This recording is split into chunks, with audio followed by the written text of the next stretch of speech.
Muito obrigada a todos que estão aqui hoje. É uma alegria enorme para mim recebê-los. Hoje é a primeira vez que a gente faz um evento como Diversity on Boards. Então, é uma data bem emblemática para nós como grupo. Eu quero agradecer a todas as conselheiras que até o mês de fevereiro ajudaram a construir o que nós somos hoje. Nós somos hoje mais de 1.600 membros. E é um feito enorme para quem começou com um café em 4 amigas conversando sobre o que era conselho. Isso aconteceu em setembro de 2022. E depois desse café de 4 amigas, no final do dia nós éramos 20, no dia seguinte nós éramos 120. Eu imaginei que 120 conselheiras já era super bom e a gente tinha chegado num número que, ok, eu não tinha ideia de quantas conselheiras nós tínhamos no Brasil. Eu quero agradecer aos conselheiros da Diversity on Boards. Nós, desde o final do ano passado, quando a gente começou a amadurecer a ideia de transformar o grupo numa empresa, eu achei importante que, como a gente fala de conselhos, ter também um conselho. E nós formamos um conselho. O nosso conselho é formado por Davidson Pedrosa, Iris Barbosa, Márcia Cubas, Maurício Catânio, Sarah Hughes e Tamara Willman. Eu gostaria que eles ficassem de pé. Márcia, Iris, Maurício, Tamara.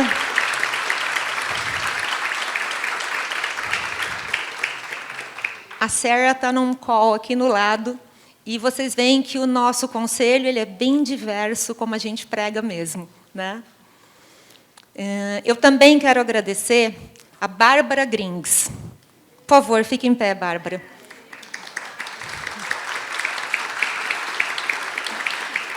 A Bárbara eu chamo carinhosamente de Potinho, porque ela é pequenininha, concentrada, cheia de talento. E a Bárbara é que está tornando realidade o nosso sonho de ter os comitês técnicos. Então, já já vocês serão acionadas pela Bárbara para formar esses comitês. Eu vou mostrar para vocês já já como é que isso vai funcionar. Eu quero agradecer também a Ale Alckmin, que é uma conselheira nossa de Belo Horizonte. Ela está em São Paulo e ela não veio porque ela está no quarto do hotel com dengue.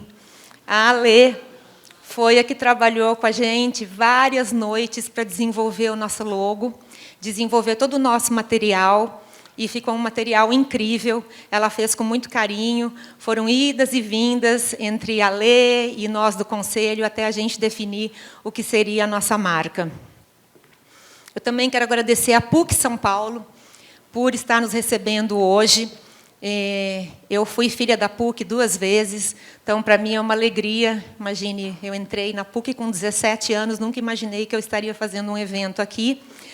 Eu quero agradecer à reitora, Maria Amália Andere, a pró-reitora, Márcia Flaire. Onde que está a Márcia? Aqui, uma querida, que desde o começo que a gente lançou essa ideia, foi super disponível e falou, vamos fazer. Eu quero agradecer ao pró-reitor, professor Márcio Alves, muito obrigada. E quero agradecer demais, demais, a minha amiga, professora da PUC, professora da Sorbonne, a Cristina Helena Pinto de Mello. Cris, você tem que ficar de pé, porque se não fosse você, isso não teria acontecido. Gente, essa mulher trabalha, responde mensagem de madrugada, fim de semana, e também é conselheira do nosso grupo. Eu sempre falo, se você precisar de alguém para te ajudar, procure alguém bem ocupado, que essa pessoa não vai negar ajuda. Eu também quero agradecer aos patrocinadores do nosso coquetel. Nosso coquetel teve um leve probleminha hoje por causa de trânsito. Aliás, muita gente não chegou ainda, eu estou recebendo várias mensagens aqui por causa do trânsito, porque nós estamos em São Paulo. Primeiro, eu quero agradecer aos purificadores Europa. Manuela Curti. Onde está a Manu? Manu, fique em pé, querida, por favor. A Manu é a CEO dos Purificadores Europa. Essa moça tem uma história de vida extraordinária. Ela assumiu a empresa com 26 anos de idade, depois de uma tragédia familiar, e fez esse negócio ficar incrível. E, na semana passada, ela me convidou para tomar um banho.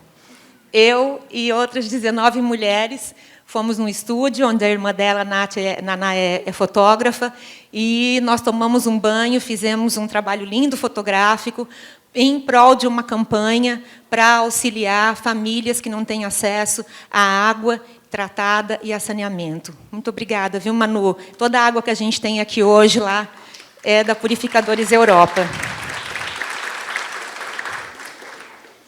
Eu também quero agradecer à BRF, em nome da Indiara Manfre, que é diretora de Gente, Segurança, Saúde, é conselheira, membro do nosso Diversity on Boards. A Indy também é uma grande amiga, e ela que montou, que nos ajudou a trazer aquelas tábuas que estão lá fora, de frios, incríveis. Sugiro que vocês provem, porque é uma linha especiale da BRF, que eu conheci no ano passado, achei sensacional.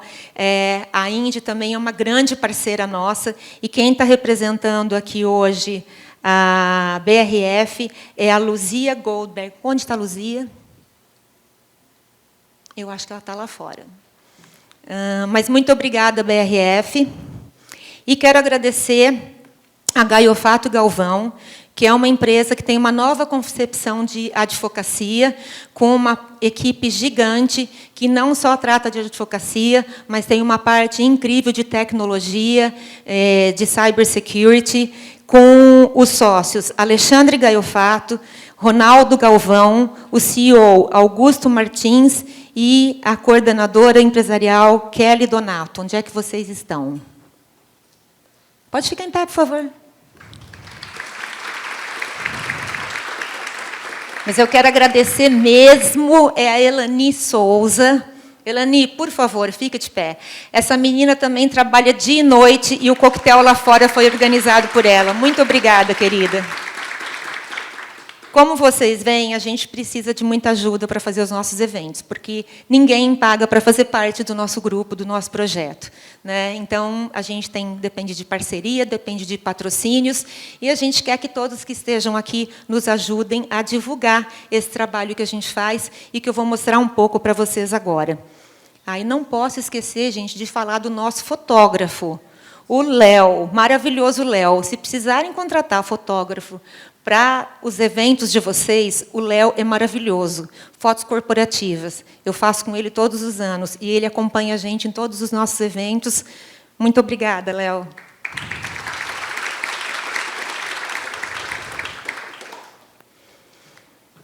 Eu vou mostrar para vocês, rapidamente, o que nós temos feito.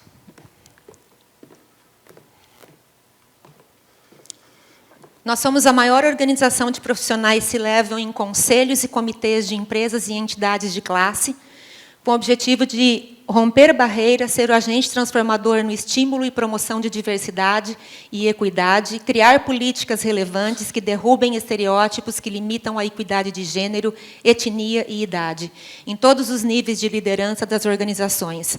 Mais de 1.600 membros em 15 países. Por isso que nós chamamos Diversity on Boards, porque nós já estamos em 15 países.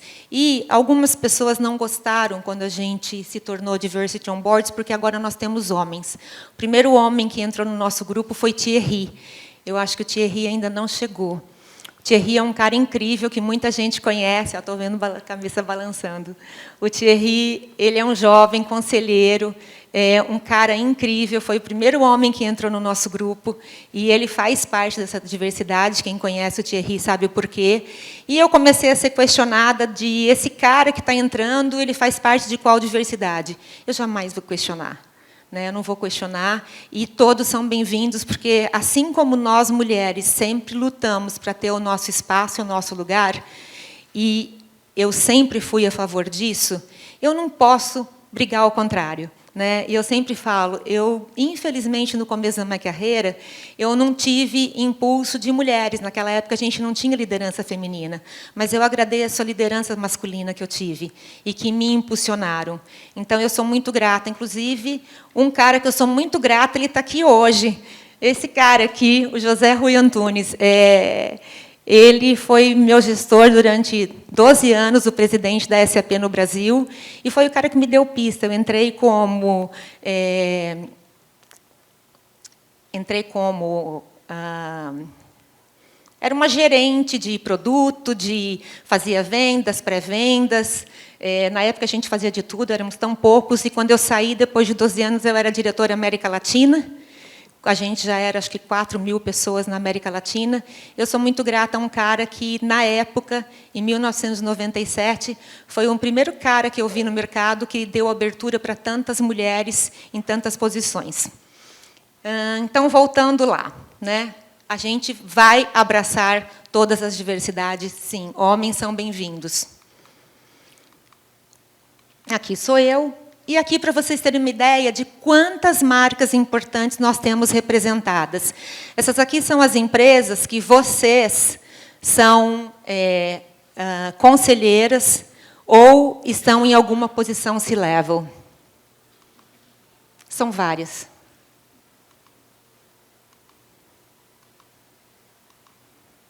E alguns eventos que a gente tem feito desde outubro de 2022, sempre com nomes muito fortes. E a gente faz eventos. No ano passado, nós tivemos, se eu não me engano, foram 14 ou 16 eventos. Nós recomendamos, ano passado, 150 conselheiras para a posição em conselho. Fomos contratadas para formar conselhos de 2 empresas. Eu participei de mais de 80 eventos e 20 podcasts representando esse grupo. O nosso planejamento para esse ano são 10 eventos de conteúdo, 14 happy hours, jantares e café da manhã em São Paulo, Belo Horizonte, Rio de Janeiro, Curitiba, Joinville e Brasília. E, há 2 semanas, eu fiz uma conexão Amazônia, em que eu voltei totalmente transformada de lá. Foi uma experiência incrível e que, até o final dessa semana, você está rindo, mas foi incrível, porque eu convivi com os indígenas, gente, é algo diferente. Então, se alguém tiver vontade de fazer essa experiência, eu acho que é muito válida, é o ESG na veia, sabe? A gente vai fazer de 7 a 9 de junho, para 9 mulheres, e serão só mulheres, porque a gente vai ficar num hotel flutuante e que tem restrição de espaço. Um valor super honesto, um programa incrível, incrível, de 3 dias, em que a gente vai ter aula de ESG, em que a gente vai ter uma convivência com os indígenas, a gente vai ter uma conversa com o presidente da Amazônia 21. Então, é um programa muito, muito legal. Eu vou soltar isso até o final dessa semana. A gente vai ter também o lançamento de um programa de entrevistas com os membros do conselho do nosso grupo. Ele vai ser feito pela Lei Alckmin, numa rádio FM. Já estamos trabalhando nessa formatação. A formação dos comitês técnicos, que eu já falei. E trabalhamos com uma frente de Executive Search. Isso que a gente fazia de maneira informal no ano passado, a partir desse ano, a gente está fazendo de maneira formal, com uma pessoa responsável, que é a Márcia Cubas, tocando essa frente. Então, a gente não tem mais, como eu fazia antes, que era simplesmente recomendar. Então, a Márcia faz todo o processo de verificar perfil, de fazer entrevistas, de recomendar as pessoas corretas, e não só para conselhos, para qualquer posição sênior que as empresas necessitem. E nós buscamos patrocínio. Então, todas as empresas que a gente passou aqui, que vocês viram, a gente precisa de ajuda delas. Então, se vocês puderem ajudar, e qual que é a contrapartida, né? A contrapartida, poxa, fugiu do slide que deveria estar aqui. A contrapartida é a seguinte: cada vez que a gente tiver um patrocínio de uma empresa e que a gente receber um determinado valor, uma das contrapartidas será algum X números de conselheiras deste grupo, ou conselheiros desse grupo, vai ficar trabalhando com esta empresa patrocinadora por 1 ano, fazendo rodas de conversa, dando consultoria, falando, talvez, com clientes, fazendo workshops com clientes, ou mesmo sendo conselheiro desta empresa. Então, a contrapartida ela é muito interessante para todo mundo. É interessante para a empresa que patrocina, é interessante para este grupo. É uma troca muito grande. Então, eu peço que todos os membros do Diversity on Board nos ajudem com isso.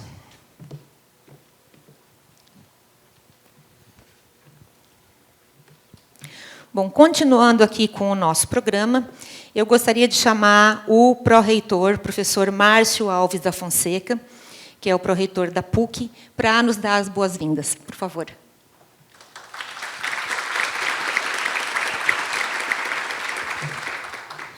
Bem, boa noite a todas e todos. É com muita satisfação, com muita honra, que eu represento aqui nesse início de encontro a nossa magnífica reitora, a professora Maria Amália Pia Bibianderi, que se encontra, neste momento, numa reunião de reitores na Finlândia, e pede, e me fez o pedido, e eu me sinto honrado por isso, que estivesse aqui com vocês, sobretudo para desejar boas-vindas. Boas-vindas à PUC São Paulo, a esse lugar que para nós é tão especial, né? Esse auditório do Tuca Arena, que faz parte do Tuca, que simboliza tantas lutas em nome da diversidade, da inclusão, né?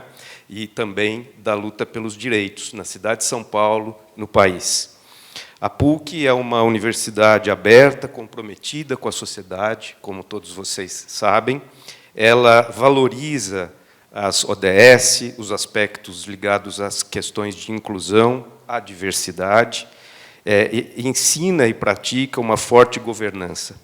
Então, receber este grupo, né, Diversity on Boards, e eu os cumprimento, sobretudo na pessoa de Andréa Manzano, sua fundadora, presidente, é, de fato, para nós uma alegria muito grande.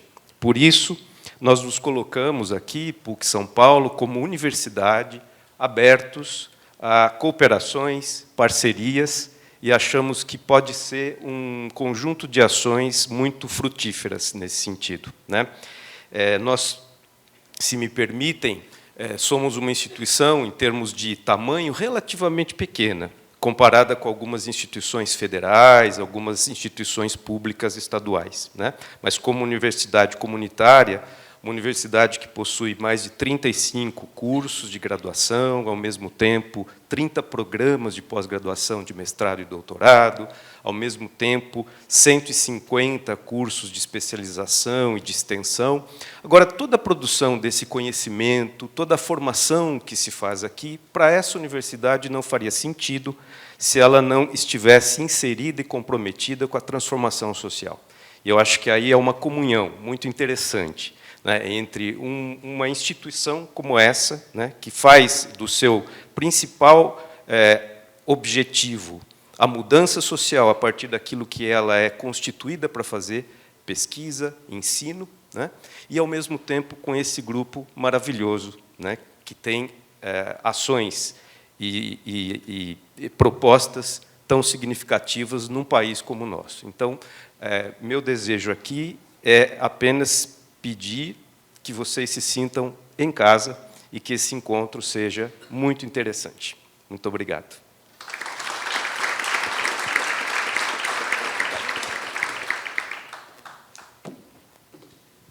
Bom, nós temos hoje um dos nossos convidados super importantes. A gente tem gente muito forte aqui hoje, né? Eu gostaria de apresentar a Pamela Maynard, que é a CEO global da Avanade. Pam, it's with deep honor that I welcome you here today. Your presence is a source of inspiration. Your strength and perseverance make us believe that all things are achievable. Thank you for simply being who you are, and thank you for being with us today. Please.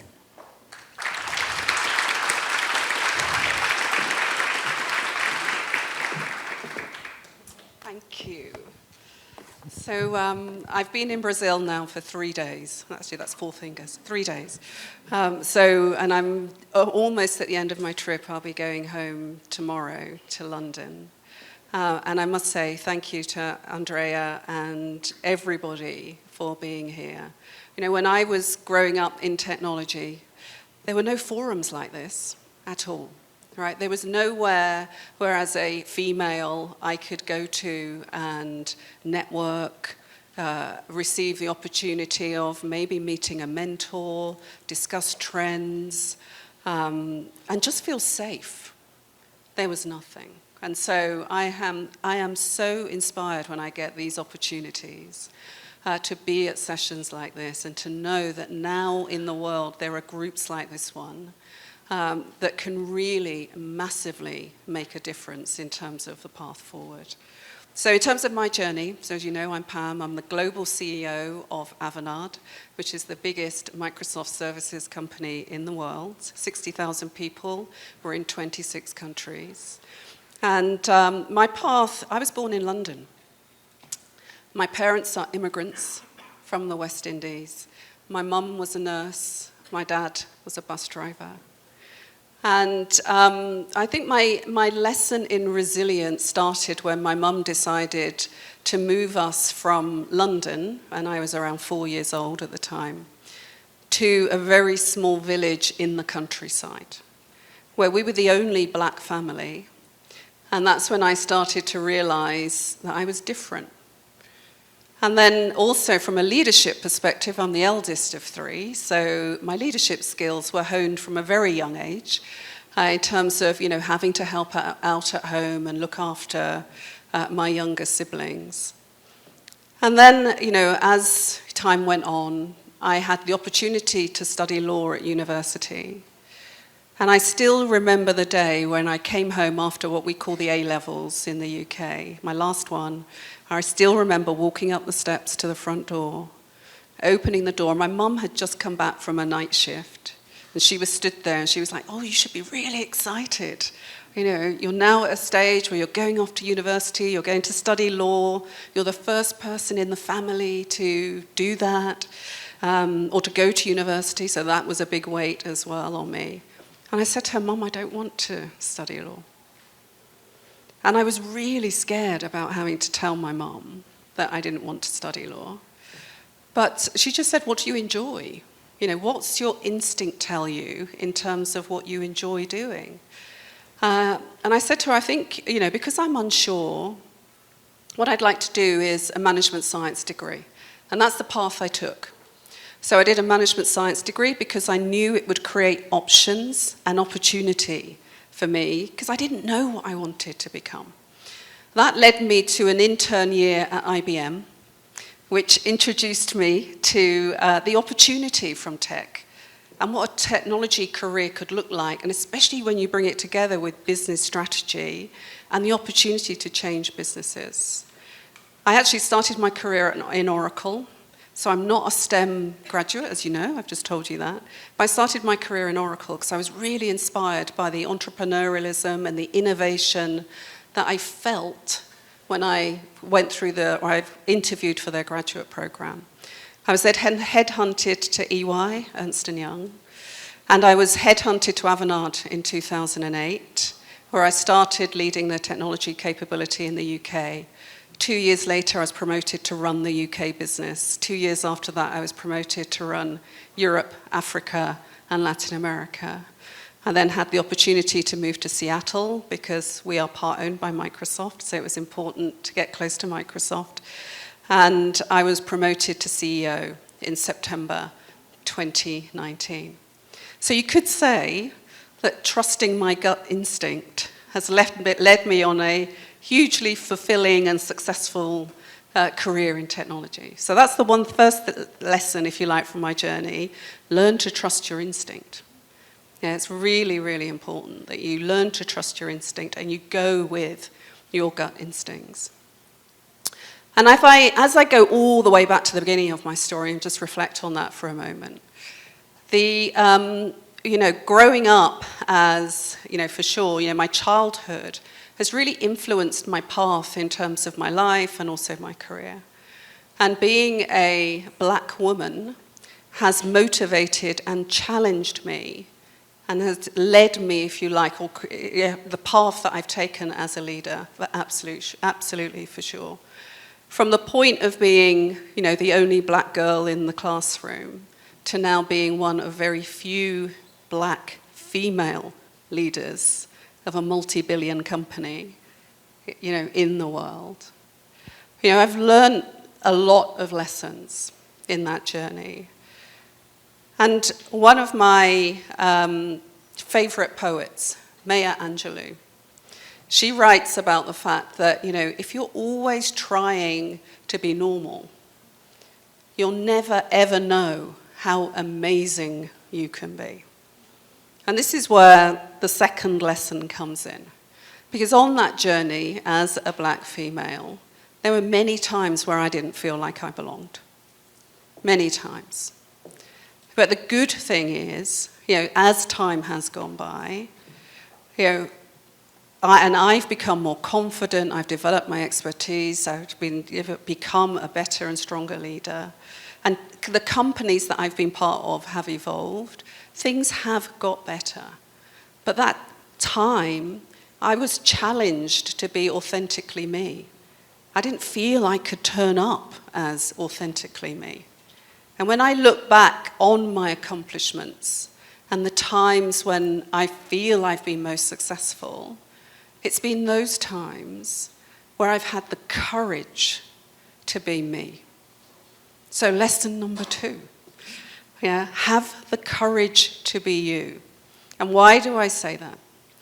It's really important as we think about innovation. Where does innovation come from? It comes from different perspectives. It comes from, different ideas.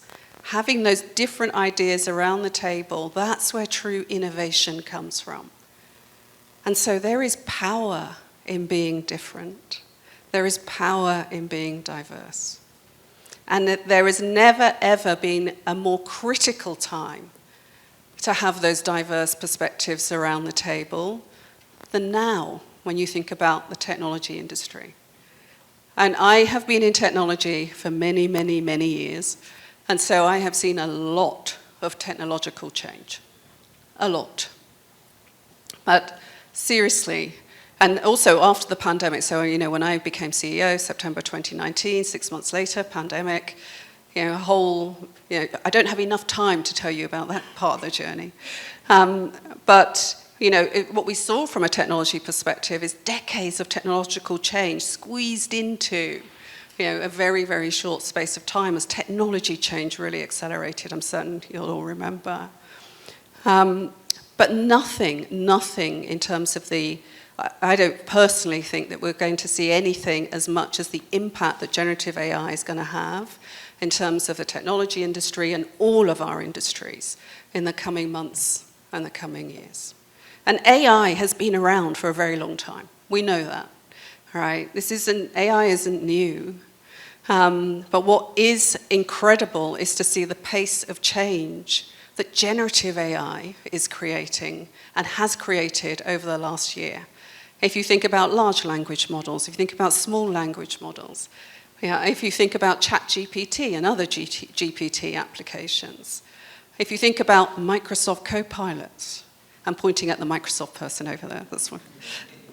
And she's listening, which is great, she's nodding.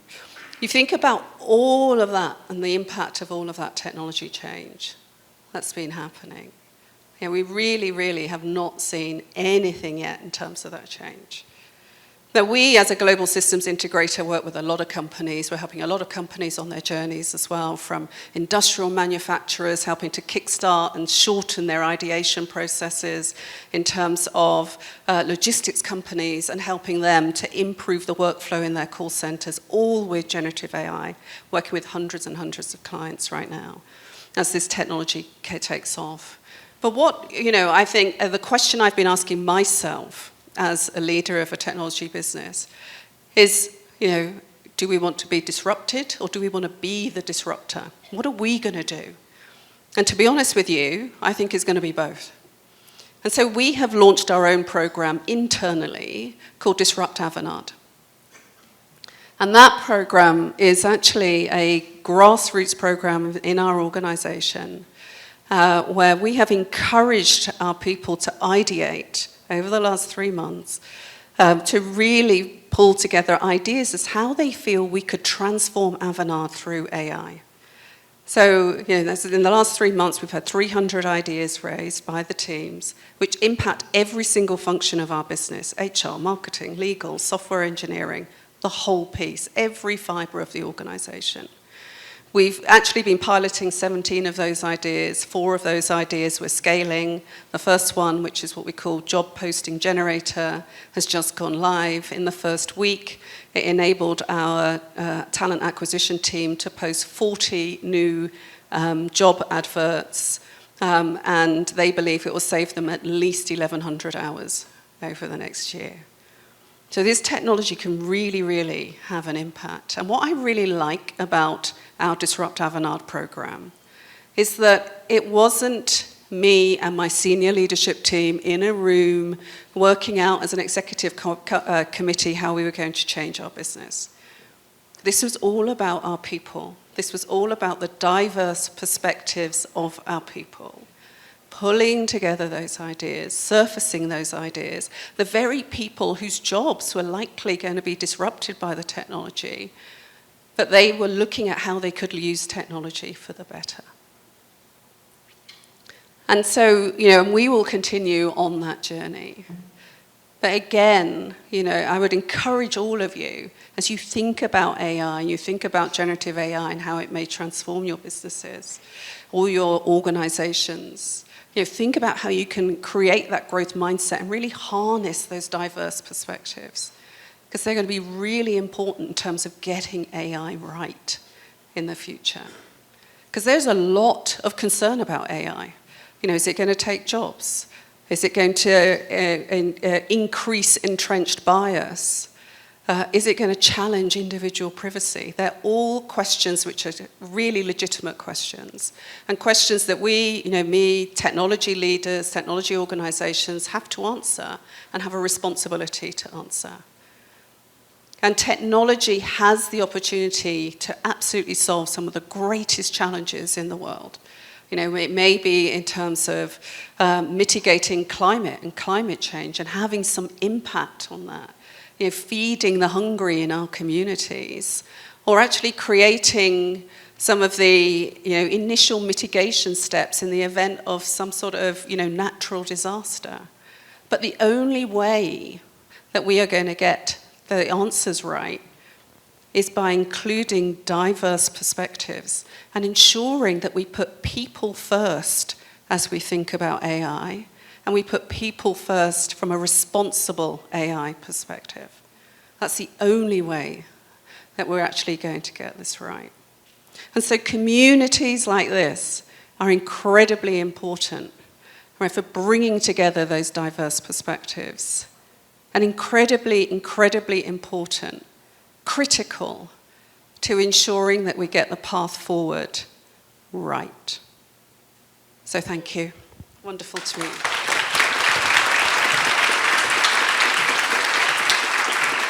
Let me share something with you. 12% of our community is Black women. We would love to have more, but this is the reality of Brazil and Latin America. It's not just because we want them, but we don't have more Black women on board. And I've heard once that one of the Black ladies that came to an event, she said, I thought that this was not for me, but I realized that your step-parents are Black. This is my case. Yeah, and so she said, yeah, this is for me too. And we welcome all kind of diversity here. So thank you so much again. Lovely, thank you.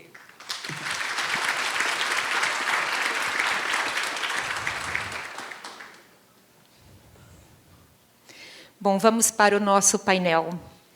Eu quero chamar a Cláudia Muxaluá, que a gente chama carinhosamente de Muxa, que é presidente da Intel Brasil, Business Mentor da Endeavor, colunista da HSM Management, conselheira e membro do nosso Diversity on Board. Por favor, Muxa.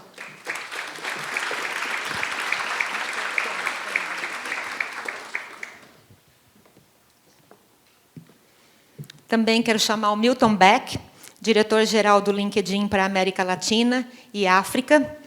Esse cara aqui é um dos maiores comunicadores que eu conheço. E ele é um doido, gente. Ele tem um podcast, 3x3, que ele chamou a Tânia Cosentino para ser entrevistada, e depois ele me chamou. E aí, em seguida, ele chamou o Fábio Porchat. Eu falei, quem que ele pensa que eu sou? Obrigada. Ontem você chamou a Cléo Pires, eu vi. Obrigada, Milton. E a Tânia Cosentino, General Manager da Microsoft Brasil, conselheira e também membro do nosso Diversity on Board. Gente, essas 3 pessoas são muito queridas, porque eles são super, super ocupados. Eles estão aqui hoje, dando tempo para eles, e, além disso, assim, a gente manda mensagem e eles respondem rapidíssimo. Isso é muito raro. E eu quero chamar a nossa mediadora de hoje, a Dora Kaufmann, que é professora da PUC São Paulo, doutora pela USP, pós-doutora pelo UFRJ e pela PUC São Paulo, e colunista da Época Negócios. Obrigada, Dora. Eu quero falar só um pouquinho sobre o nosso painel hoje. O nosso painel hoje tem foco em tecnologia e inteligência artificial. E um ranking elaborado apenas com inteligência artificial listou 100 CEOs brasileiros de grande impacto no Brasil. 3 deles estão aqui.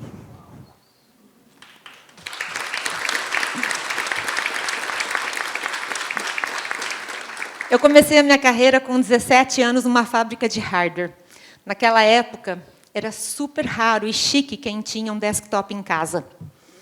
Depois eu fui para software, em 1997, já falei, eu trabalhei na SAP por 12 anos, passei pelo mundo Microsoft. E, naquela época, em 1997, muitas empresas usavam tudo que eles faziam era em planilha Excel. Né, chefe? Era um absurdo, e eles achavam que estava tudo bem. E a gente tentava dizer, não, gente, não, o mundo não é isso, e vocês vão precisar mudar. E era muita resistência. Hoje a gente vê que a gente vive num mundo que é movido à tecnologia. A tecnologia está em absolutamente tudo. Mesmo num país como o nosso, que a grande maioria da população, infelizmente, é pobre e não tem acesso, nós temos mais aparelhos de celular do que número de habitantes. Ou seja, todo mundo tem acesso a algum tipo de tecnologia. Então, vamos ouvir hoje o que essas pessoas incríveis têm para compartilhar conosco.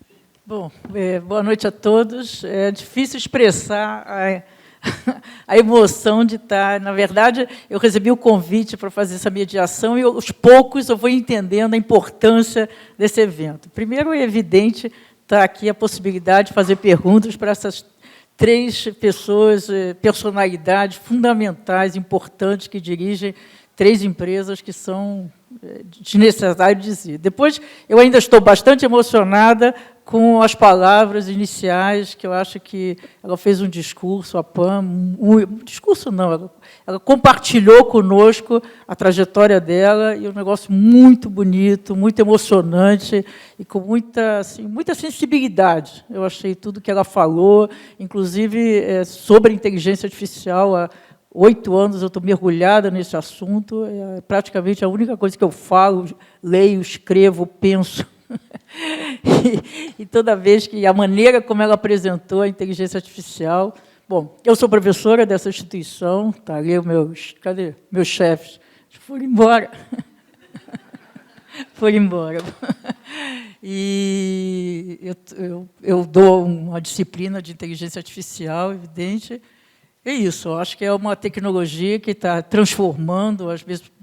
Me fazem várias perguntas, né? Eu acabei de chegar hoje, estava nos 200 anos da comemoração do Senado Federal, lá em Brasília, também teve um evento com muitos convidados internacionais, e sempre essa discussão, tanto qual é o impacto no mercado de trabalho, qual é o impacto na transformação das organizações, por que a inteligência artificial precisa ser regulamentada em relação às outras tecnologias digitais, né? E a grande resposta que eu vejo é porque é a única tecnologia digital que é de propósito geral. Né? E uma tecnologia de propósito geral é uma tecnologia que muda a lógica de funcionamento da economia e da sociedade, e, de fato, é isso que nós estamos vivendo. Né? É uma outra lógica E eu costumo dizer também que eu acho que todo cidadão do século XXI tem que se familiarizar, não tem como, precisa se familiarizar com essa tecnologia, porque ela permeia a nossa vida e vai estar cada vez mais presente.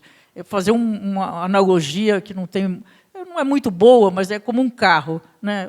Uma parte das pessoas aqui acredita que sabem dirigir, mas a gente não sabe, em geral, nem fazer um carro, nem consertar um carro.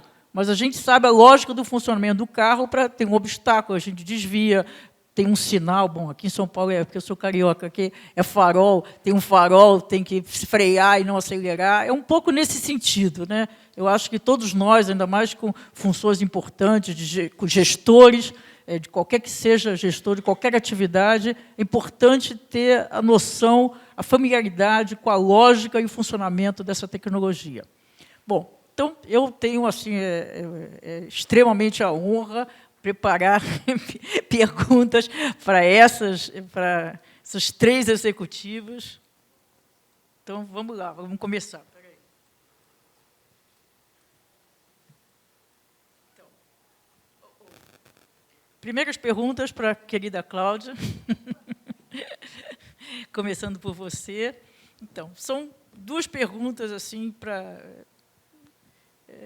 eu acho que é importante para a gente você compartilhar conosco, né? Então, a primeira pergunta, como está sendo conduzida a governança de IA na sua organização? Existem diretrizes globais do grupo? Se sim, como essas diretrizes foram adaptadas ao contexto brasileiro? Qual o envolvimento do Conselho dos C-Levels na adoção de soluções de IA? É uma pauta de TI, uma pauta da alta direção? Bom, isso, na verdade, é isso. Essa é a primeira pergunta. Eu compartilhei com ela as perguntas, ela falou, estão ótimas. São simples de responder. São bem simples. Não, mas você, olha, Cláudia, você fica à vontade, você pode responder só uma parte. Eu já vou ficar feliz e acho que todo mundo aqui também. Não, legal, muito bom. Primeiro, boa noite, um prazer enorme estar aqui. Venho falando com a Andréia há bastante tempo, mas hoje eu tive o prazer de conhecer a Andréia pessoalmente e acho que tudo que a gente possa fazer para apoiar iniciativas, né, para ter um mundo mais inclusivo, com mais equidade, é fundamental, é a coisa certa a se fazer, além do motivador de business, de negócio, né, que eu hoje lidero a Intel no Brasil há 1 ano e meio, venho de uma carreira longa e diversificada, de mais de 25 anos na IBM, onde eu tive a oportunidade de mudar de emprego várias vezes sem mudar de empresa, então passei por inúmeras áreas, e agora liderando a Intel no Brasil. A Intel é uma empresa, vou chegar na pergunta, tá? A Intel é uma empresa que tem a inovação no seu DNA, né? O silício do Vale do Silício vem muito pela questão da Intel, e acho que, como a Pam comentou, para você ter realmente inovação de maneira genuína, você precisa ter um ambiente com amplitude de pensamentos, de experiências, de pontos de vista, né, além do que a gente fala em termos de raça, de religião, de gênero, né? E a Intel é uma empresa que tem 55 anos no mundo, 36 anos no Brasil, e uma empresa que sempre enxergou a diversidade e inclusão como uma alavanca para fazer o negócio, para endereçar a missão da empresa, que é levar inovação que contribua para melhorar, né, a vida de todas as pessoas no planeta, né, e a gente expande isso para um conceito de como tornar as empresas e a sociedade também mais positivas, né, trazer esse impacto e essa produtividade que a gente tanto precisa nos dias de hoje, né? E isso também permeia todo o arcabouço de inteligência artificial da Intel. Então, a gente olha o processo ponta a ponta, tanto sob a ótica de produtos, como nas nossas operações e no ecossistema, né, e na cadeia de suprimentos, onde a gente está envolvido. Então, na hora que a gente pensa em produtos, a gente tem governanças e metodologias muito sérias e bem estabelecidas. Então, o primeiro ponto, pegando esse gancho, né, da diversidade e inclusão, para realmente ter um ambiente inovador. A gente tem times multidisciplinares e diversos trabalhando no desenvolvimento de produtos e de soluções da Intel para realmente garantir que a gente minimize ou, num extremo, né, de aspiração, que a gente não tenha os bias, né, embutidos a partir da interferência dos nossos vieses, né, como seres humanos, vieses conscientes e, muitas vezes, vieses inconscientes no desenvolvimento de produtos. A gente tem uma governança com revisões de caráter ético ao longo de todo o processo de desenvolvimento, para realmente a gente olhar em todas as etapas se o que está saindo, a tecnologia é neutra, né? O que faz a gente aplicar a tecnologia para o bem, né, ou não, são as pessoas e toda a governança e os processos envolvidos, né? Entrando um pouco agora no segundo ponto, né, eu falei operações, ecossistema e produtos. Ecossistema, a gente colabora de maneira ativa com universidades, com academia, com os nossos parceiros ao longo do processo. A Intel é uma empresa que chega ao mercado através de uma colaboração genuína e intensa com o ecossistema, incluindo, né, pegando as empresas que estão aqui, né, a Microsoft, a Vanad e outras tantas, né, a Intel chega ao mercado através de um programa muito sofisticado de parcerias, né, e parcerias customizadas para cada grupo de empresas.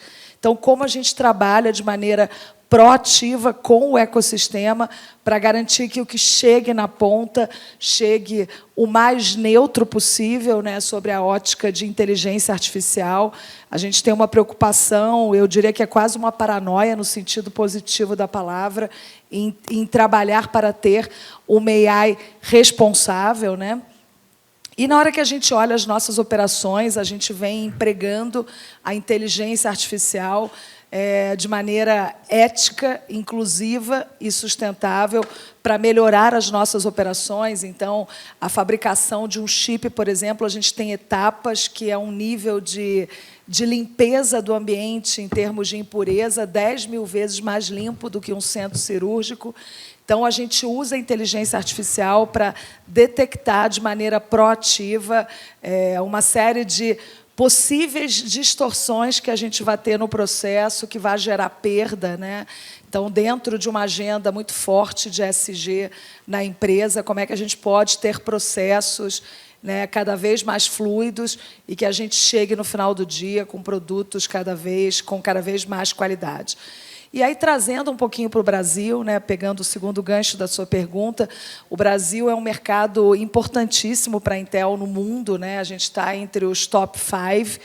Então, é uma co-construção e a gente tem uma série de projetos e iniciativas inovadoras no Brasil que acabam virando referência e inspirando outras instalações da Intel no mundo. Então, pegando pela ótica de AI e Responsible AI, queria dar o exemplo do projeto que a gente fez com o H-Core.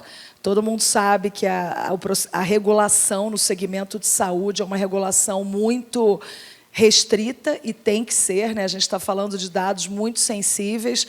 E, como a Pam também comentou, quando a gente olha os principais desafios hoje, né, da sociedade, são desafios que, através da colaboração entre os players do ecossistema, a gente atinge soluções de muito maior impacto, né? Mas como colaborar trocando dados quando você está falando num segmento regulado?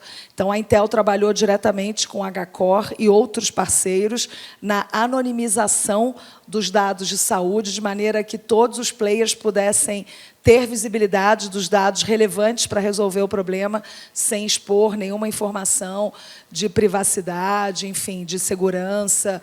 São pontos super importantes.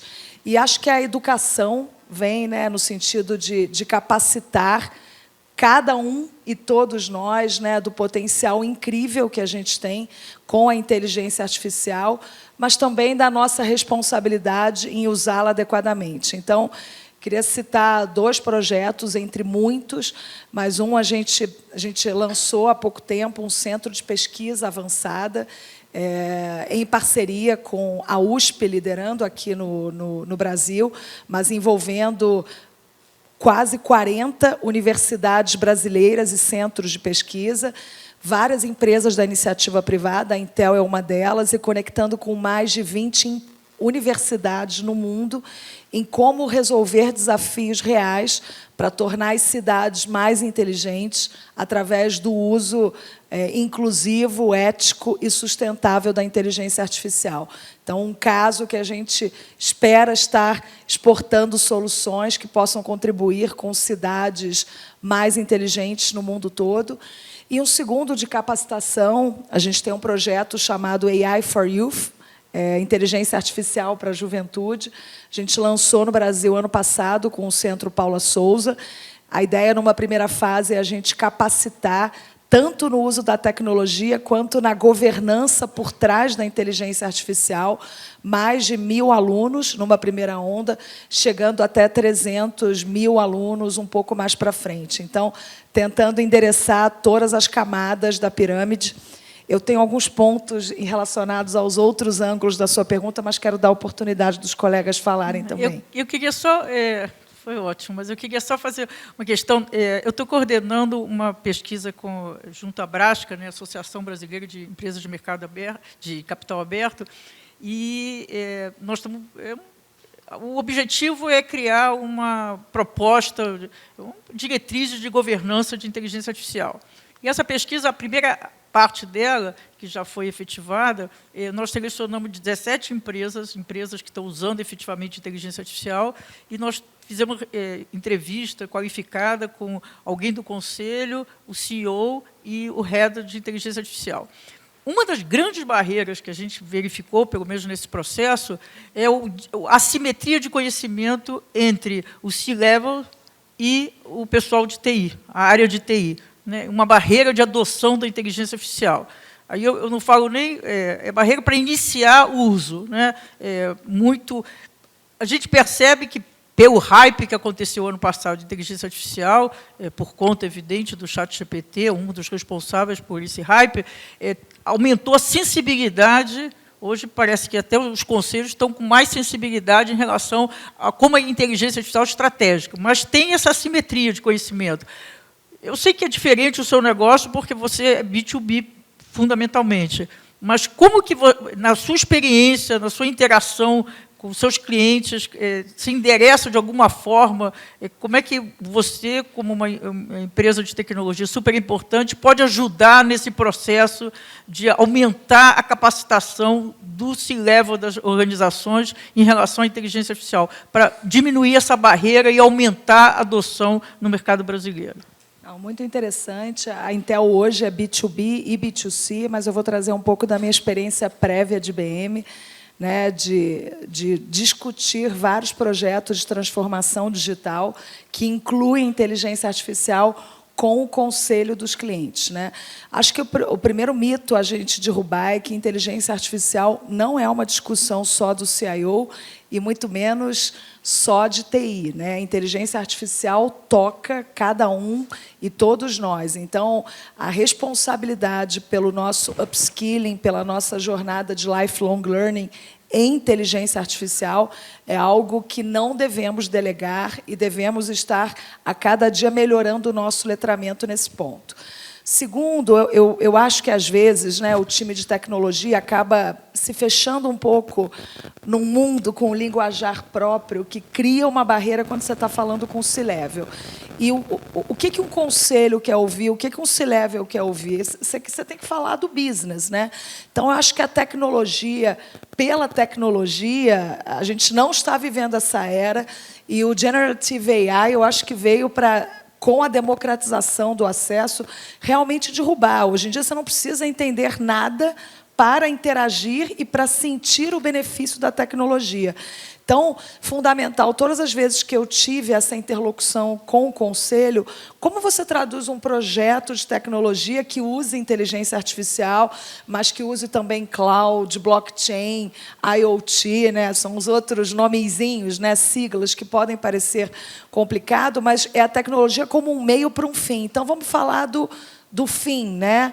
É o que problema de negócio a gente quer resolver, como a gente vai aumentar o faturamento, como a gente vai atender melhor o cliente, como a gente vai otimizar o processo, como é que a gente vai ter mais assertividade numa análise de risco, em detecção de fraude.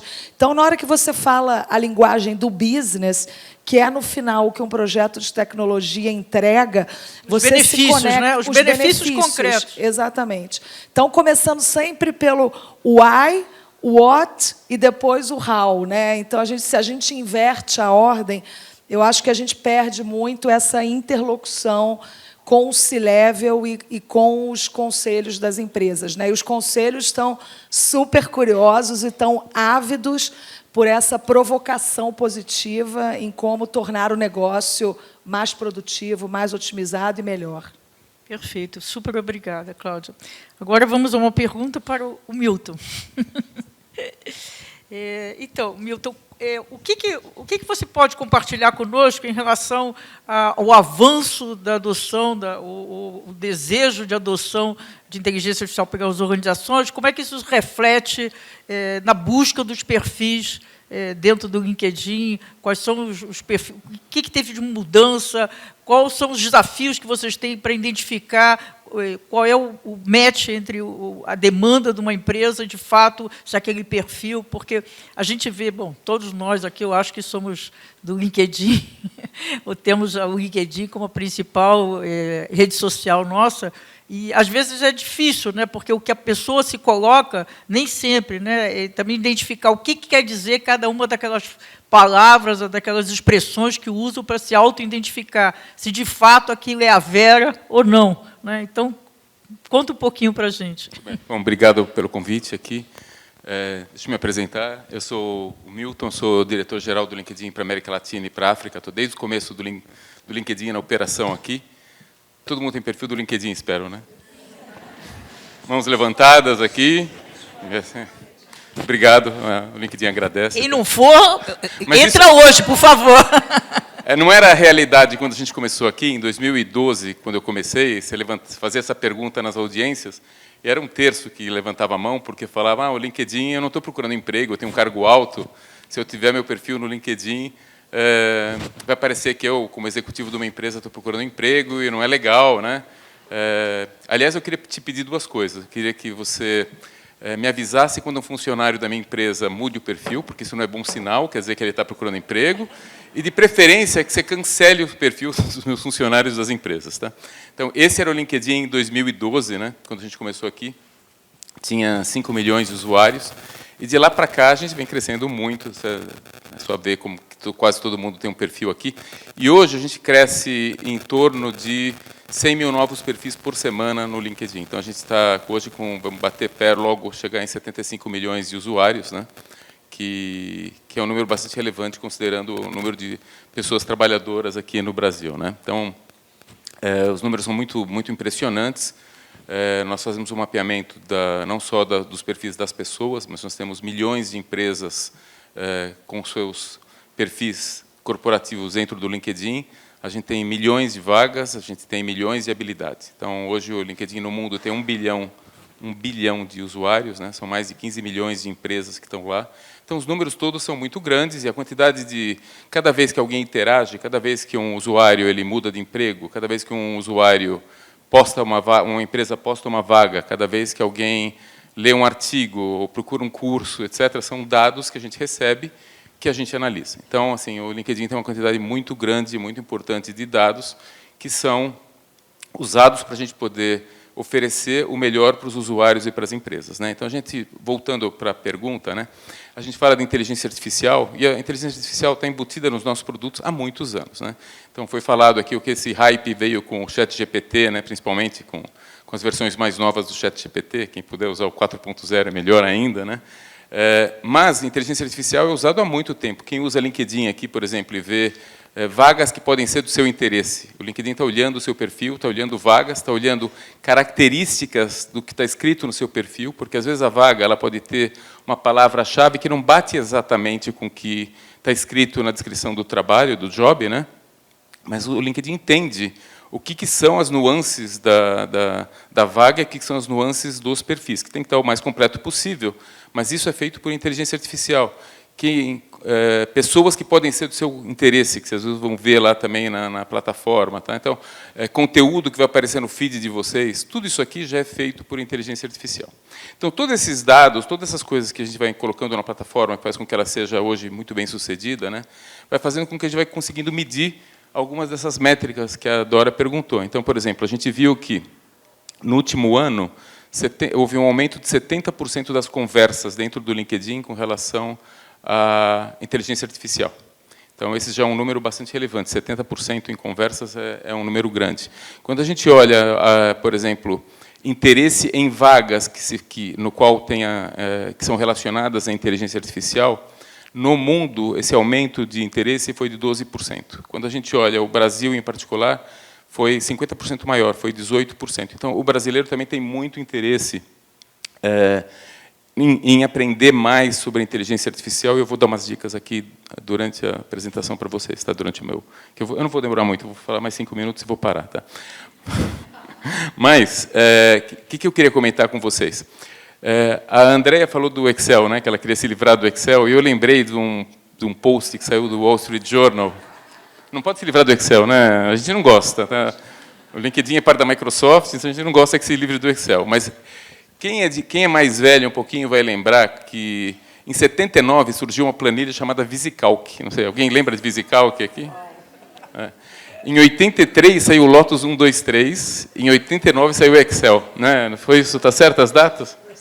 Então, assim, quando surgiu o VisiCalc, o Lotus e o Excel, teve os contadores, principalmente nos Estados Unidos, piraram, né? Falaram, vai acabar com o emprego dos contadores. Tá?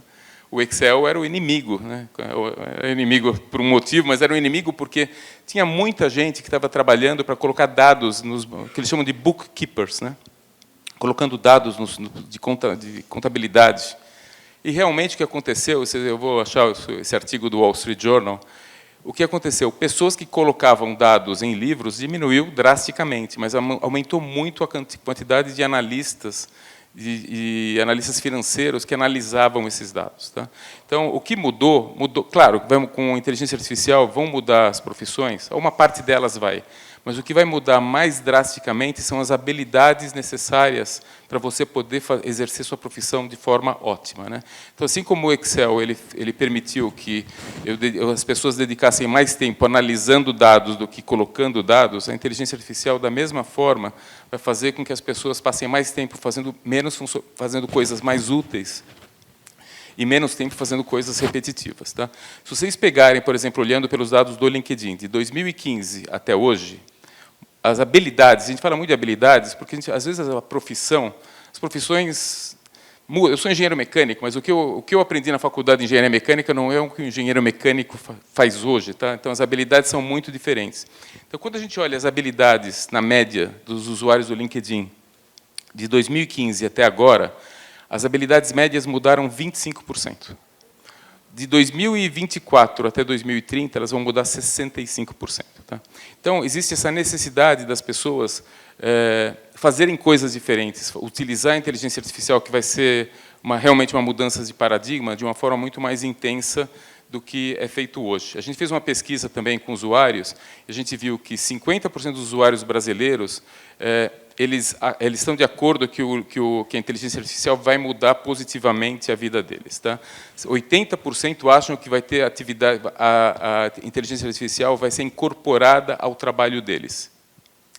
Mas só 35% acham que as empresas estão ensinando alguma coisa que pode ajudá-los a ter essa função, né? A exercer melhor as suas tarefas. Né? Então, aqui que eu vou para a parte que você perguntou para a Cláudia, mas eu vou responder também, porque acho que aqui o LinkedIn encaixa muito bem. Tá? Posso te fazer uma pergunta, claro, que você já responde tudo junto? Dentro dessa oferta e demanda, dentro do LinkedIn, tem alguma relevância a busca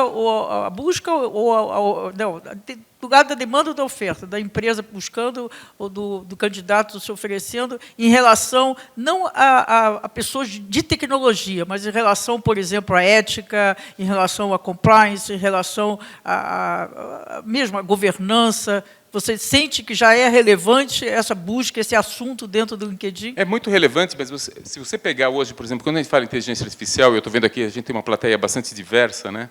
Os interesses da plateia vão ser muito diversos também. Tá?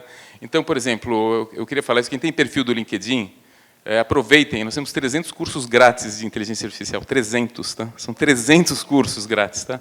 Eu olhei hoje, acho que a gente tem 550 cursos de inteligência artificial no LinkedIn, dentro da plataforma LinkedIn Learning.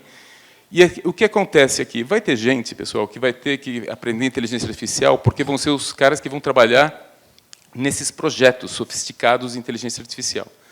Mas tem um grupo de grande, talvez até maior, de pessoas que vão ter que trabalhar com inteligência artificial para usar o Copilot da Microsoft, para saber qual prompt usar quando for fazer uma pergunta para o ChatGPT, para fazer a pergunta certa. Né? Então, assim, essa variedade de atuações de inteligência artificial, às vezes assusta. Então, assim, se eu sou o CEO da empresa, não preciso entender as linhas de código de como eu vou fazer inteligência artificial, porque eu não vou fazer. Né? A maioria dos CEOs não vai entrar neste nível, a menos que seja o CEO da OpenAI, não vai entrar neste nível de sofisticação. Mas aqui, como é uma plateia muito diversa, que eu acho que tem gente que quer entrar em aprender mais sobre AI, dá para aprender em vários níveis. E o que vai acontecer nas empresas é que as empresas vão ter pessoas que vão saber usar a inteligência artificial para melhorar a sua atividade, seja um recrutador, foi usado um exemplo aqui, né, da PEM, né, sobre o uso em Talent Acquisition para recrutar. É exatamente o que os usuários do LinkedIn fazem. Quando eles vão fazer um recrutamento, uma atividade de buscar um funcionário, hoje eu posso fazer, e o LinkedIn é muito usado para isso, imagino que vocês saibam disso, né? O recrutador ele pode simplificar a forma como ele faz o post do trabalho, qualquer descrição dos pré-requisitos, ele vai poder encontrar os candidatos certos, ele vai falar, eu quero um candidato igual a Silvia, eu quero uma outra pessoa igual a Cláudia para a minha empresa. Tá? Então, eu não preciso explicar, os sistemas, a inteligência artificial vai olhar a Cláudia, vai olhar o que ela tem no perfil dela, quais são as características, e vai falar, olha, parecida com a Cláudia, tem a Flávia, tem a Joana, tem outras pessoas que não são exatamente a mesma característica, mas que podem ser de seu interesse. Quando as empresas vão tentar vender seus produtos, os sistemas vão ajudar você a encontrar o comprador certo, vão encontrar como fazer essa interlocução mais rápida. Para as pessoas que trabalham com marketing, as campanhas de marketing vão ser geradas por inteligência artificial. Então, eu vou saber meu público-alvo, como fazer essas campanhas mais fáceis. Então, assim, tem muita coisa que é o dia a dia. Então, assim, tem coisas que a gente vai falar, isso aqui é ir para a Lua, mas tem coisas que nas empresas de vocês vão ver acontecendo muito rapidamente. Então, para finalizar, minha única sugestão para vocês é para quem acho que os 2% que não tem perfil, criem seu perfil. E os outros 98% que já têm seu perfil, olhem os cursos do LinkedIn. Tem os cursos do nível mais básico ao nível mais sofisticado, que é uma boa chance de entrar e diminuir esse diferencial que tem entre conhecimento entre pessoas. Talvez só dar a dica de como é que acessam o LinkedIn Learning, para quem nunca entrou, né? Não sei. Então, assim, se vocês entrarem no perfil, vai ter uma área lá que é serviços corporativos, tá? Que vocês vão conseguir encontrar. Quem tiver licença Premium, se alguém pagar aqui pela licença Premium, tem um acesso a uma biblioteca de 20 mil cursos, incluindo esses 500 de inteligência artificial. Tem muitos que a gente não falou aqui, mas que é a parte de as habilidades que vão se manter cada vez mais fortes, independente de inteligência artificial ou não, que é empatia, comunicação, intuição, comunicação, etc.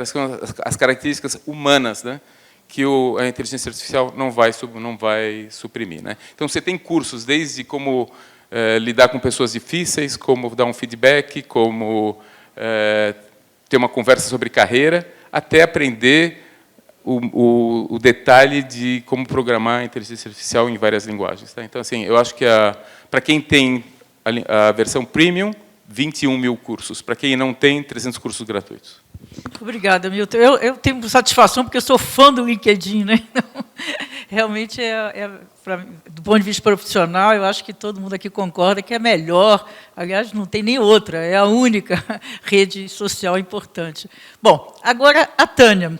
Se colocasse um sistema de inteligência artificial para ver assim, quais as palavras que estão mais repetidas nos meus artigos ou nas minhas falas, a Microsoft ia aparecer em destaque, eu tenho certeza, porque a Microsoft está na linha de frente, digamos assim, da comercialização, da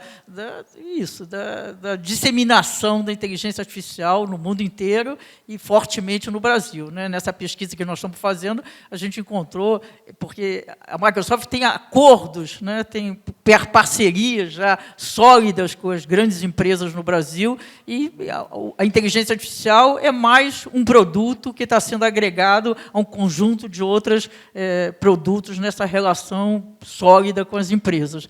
Então, a minha pergunta, eu tenho milhões de perguntas, muitas eu não posso fazer aqui para a Tânia, mas uma pergunta assim, qual é a grande dificuldade, porque imagino que não é simples exatamente por ser novo, por essa falta de conhecimento de quem decide dentro das empresas, por todas, por N situações, mas quais são as principais barreiras que vocês encontram na Microsoft hoje para, de fato, disseminar a inteligência artificial, conseguir que mais empresas, mais organizações, tanto da área pública quanto privada. Depois, eu até queria que você pudesse comentar se tem, quais são as diferenças da área pública e privada. Então, quais são as suas batalhas e seus desafios? Bom, boa noite a todos e todas. Um prazer enorme estar aqui. Um privilégio ter escutado a história da Pam. Estive com ela várias vezes essa semana, então, uma semana rica. E Dora aqui é parceira, né, de falas de IA, estamos aí caminhando nessa jornada juntas em vários eventos.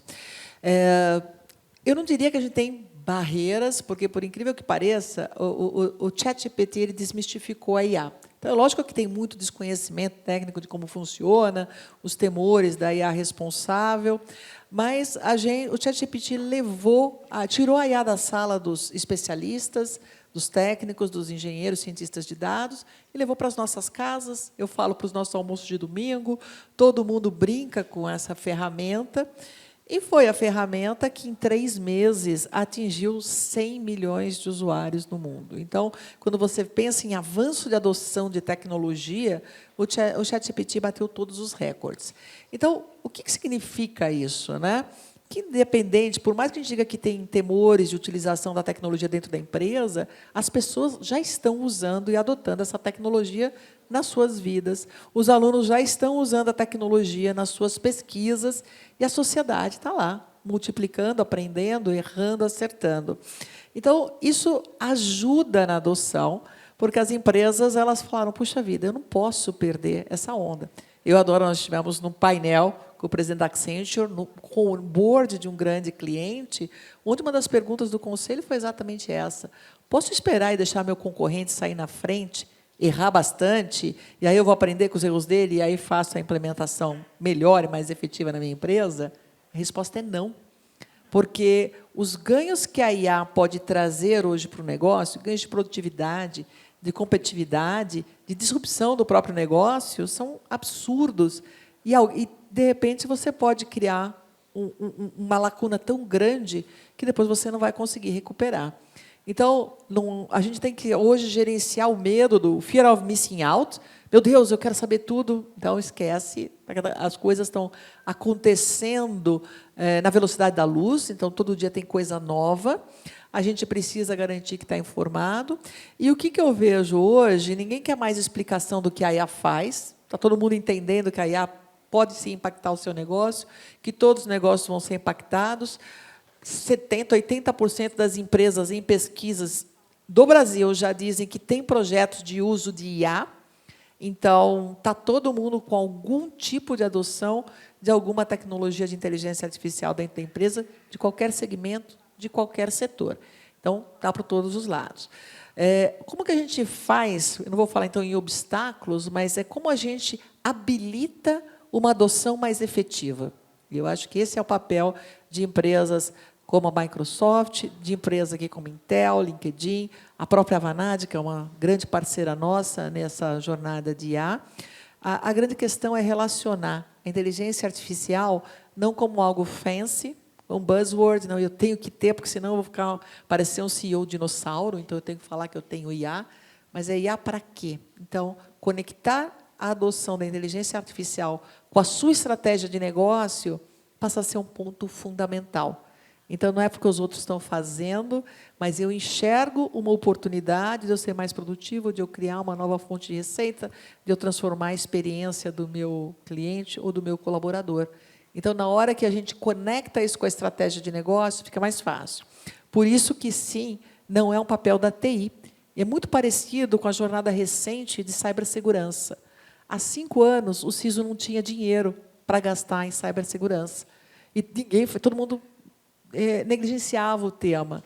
O tema começou a crescer, o Fórum Econômico Mundial colocou cibersegurança como risco de negócio número 1, aí o board falou, opa, acho que esse tema eu preciso me conectar. Então, ninguém vai virar dentro do board especialista em cibersegurança, mas os conselhos passaram a buscar informação de que perguntas eu tenho que fazer, ou como isso impacta o meu negócio, quais são os riscos atrelados ao negócio, se der um problema aqui. Então, eu faço o mesmo paralelo para a inteligência artificial. O conselho tem que saber os riscos da adoção, os riscos da não adoção, os riscos de esperar, como isso pode impactar a estratégia de negócio, e aí, sim, habilitar a diretoria, os executivos da empresa a implementarem a inteligência artificial. Então, aí, nesse sentido, a Microsoft vem discutindo com instituições, com o IBGC, por exemplo, e com outros grupos, de como a gente pode levar a educação do IA, além dos grupos dos treinamentos do LinkedIn, que nós temos uma parceria aqui, os treinamentos são em português, né? A maioria desses treinamentos eles são em português, o que é muito legal, mas como que a gente leva para o board no nível de proficiência que ele precisa? Ele não vai precisar, não vai fazer o código, ele não vai precisar entender o detalhe, mas ela precisa entender o impacto da IA nos seus negócios. Então, e aí você passa a usar a tecnologia não olhando para os obstáculos, olhando como habilitador. Então, aí a gente vai identificar onde.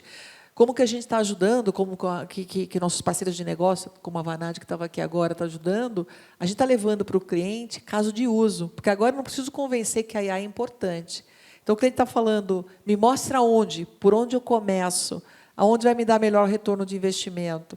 Então, essa hoje é a grande pergunta dos executivos e dos conselhos. Então, a gente precisa que a TI pare de ter medo e a TI se posicione como o maior parceiro de negócios, é o business partner do CEO, porque ele é o grande habilitador da transformação da empresa, e o CEO, se a for, precisa ser mais curioso e fazer mais perguntas para a turma da TI. E a gente, junto, vai endereçar essas soluções de negócio. De novo, IA não é para ficar fancy ou para gastar dinheiro à toa, porque é um negócio que custa caro, é para trazer valor, aportar valor para o negócio. Então, trabalhar essa consultoria, levar casos de uso concretos, mostrar o tipo de negócio onde pode ter maior retorno de investimento, eu acho que essa é uma forma de habilitar e acelerar. Riscos. É lógico que é uma tecnologia que tem riscos relacionados. Um dos riscos é essa parte de uso responsável da inteligência artificial. Então, a Microsoft ela tem essa preocupação, e não é de hoje, não é por causa das fake news recentes, por causa das eleições, e a gente vê todas as discussões em cima da PL 2630 aqui no Brasil, mas essa é uma preocupação da companhia desde 2017, quando nossa equipe de desenvolvimento percebeu o potencial da IA para o bem e para o mal, e foi naquele momento que nós criamos, o Satya escreveu quase um chamamento, né, um call to action, para falar o que nós precisamos fazer para garantir o uso de IA responsável, como que nós vamos criar uma política, o nosso framework de uso de IA responsável. Aí percebemos que isso não era suficiente, aí criamos nosso comitê de ética super diverso, então é com gente tech e não tech, eu preciso de, talvez, filósofos, pessoas de comunicação, de mulheres, de homens, pretos, brancos, diferentes grupos étnicos, pessoas LGBTQI+, pessoas com deficiência. Quanta coisa bacana em IA a gente vem desenvolvendo por inserir pessoas com deficiência dentro desses grupos de desenvolvimento. Aí nós descobrimos, ou criamos, o conceito de design inclusivo. Vamos desenhar um produto para poucos que a gente beneficia a todos, porque a gente vê a IA com um papel fundamental para a inclusão. Inclusão de pessoas com deficiência. Aqui você empodera esses grupos de uma maneira aí, realmente exponencial. Então, preocupação com IA responsável, grupos de comitê de ética, framework interno, aprendemos. E o que a gente está fazendo agora? Com o advento do GPT, eu estou criando esse motor de inteligência artificial, esse algoritmo, ele saiu da sala da TI, eu estou dando para vocês criarem seus próprios copilotos. Então, eu preciso compartilhar com vocês esse framework, porque vocês vão criar IA. Então, vocês precisam também criar IA responsável. E aí a gente vem trabalhando nesse sentido, também de educar os clientes de como que você trabalha para criar IA responsável. A gente está, inclusive, agora promovendo o Red Team do conceito de cibersegurança, é aquele time que fica te atacando para perceber onde está a sua vulnerabilidade, e aí você sobe as barreiras de cibersegurança da sua empresa. Nós estamos criando o Red Team da IA.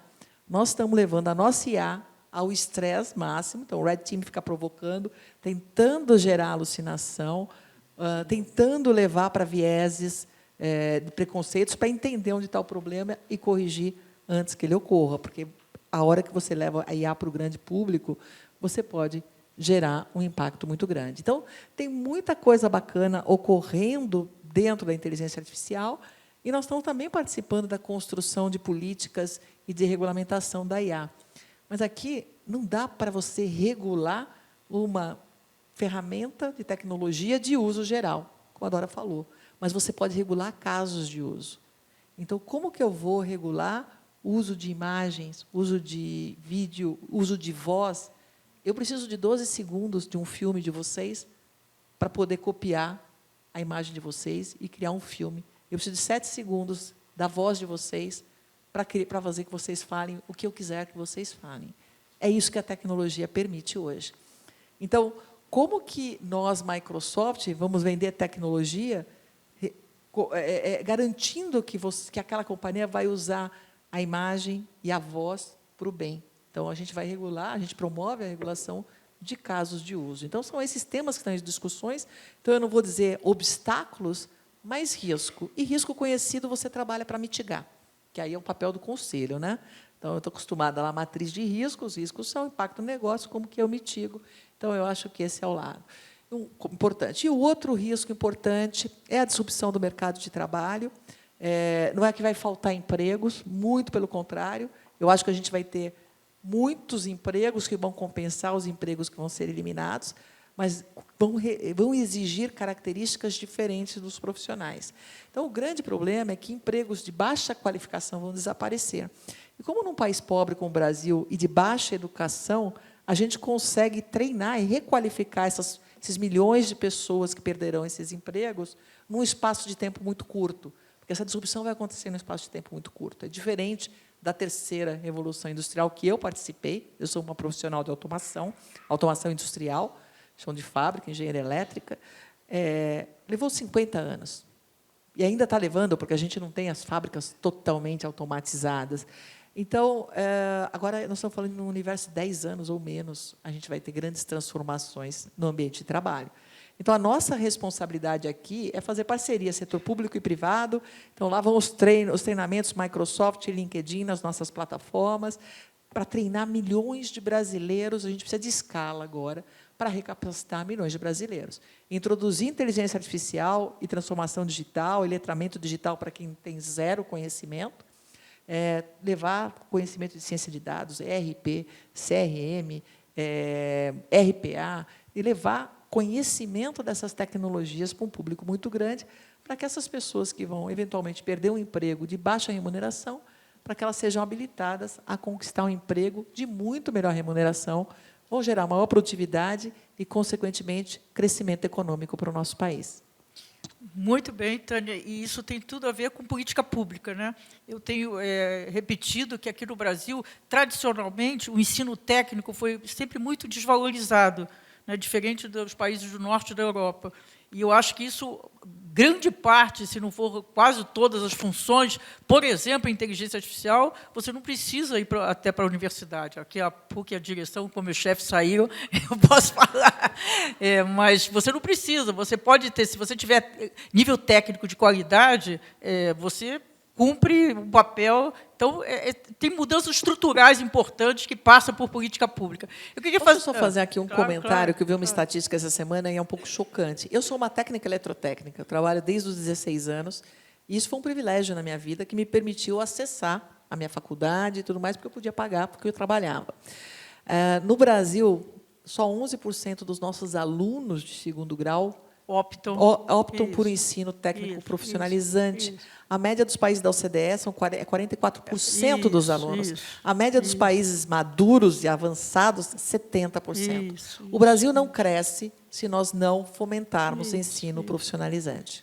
E mesmo os 11%, a evasão é muito alta, né? 11% entra, mas o que sai com o título é menos da metade, menos da metade que sai. Eu queria fazer 2 comentários, assim, não sei se a Tânia vai concordar, e a Cláudia, o Milton, porque eu acho que talvez seja um equívoco a gente considerar a inteligência artificial como uma pauta à parte, né? Eu acho, porque a inteligência artificial ela é fundamental para todos os grandes desafios hoje que estão colocando para a sociedade. Por exemplo, quando a Tânia fala de cibersegurança, a inteligência artificial ela está totalmente vinculada, porque ela aumenta a fragilidade, né?